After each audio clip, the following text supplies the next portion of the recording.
ঝিনাইদহে দুর্নীতিবিরোধী bicycle rally অনুষ্ঠিত হয়েছে।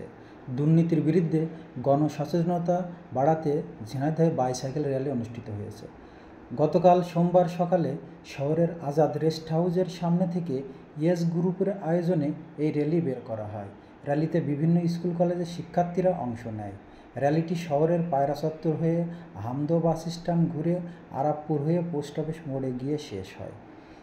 এর আগে অনুষ্ঠানের শুভ উদ্বোধন ঘোষণা করেন সোনাকের সভাপতি এম সাইফুল মাবুদ। সে সময় উপস্থিত ছিলেন সোনাকের সদস্য এম শাহজালাল, নাসরিন ইসলাম সহ অন্যান্য সদস্যবৃন্দ। বিস্তারিত দেখুন প্রতিবেদনে। ইউথ এনগেজমেন্ট অ্যান্ড সাপোর্ট এর বিশেষ উদ্যোগে আজকে নাসরিন ইসলাম, সদস্য সোনাক ঝিনাইদহ। আপনাকে সবাইকে আবারও ধন্যবাদ দিয়ে আমি আমার বক্তব্য শেষ করছি। আল্লাহ হাফেজ। এ পর্যায়ে আমাদের মাঝে বক্তব্য রাখবেন জনাব এম শাহজালাল স্যার। খুব বেশি ভারী নাকি? সোনাক কর্তৃক আয়োজিত আজকের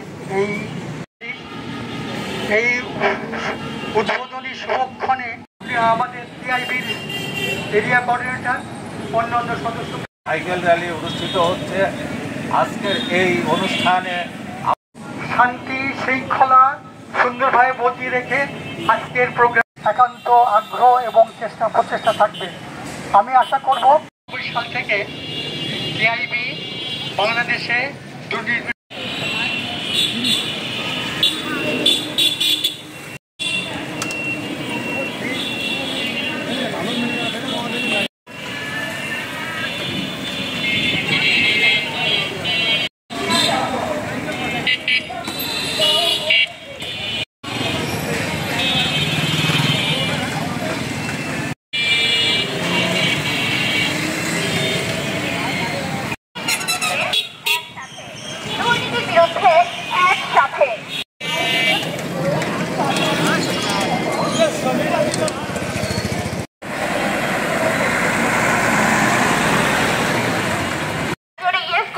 সোনাক ঝিনাইদহ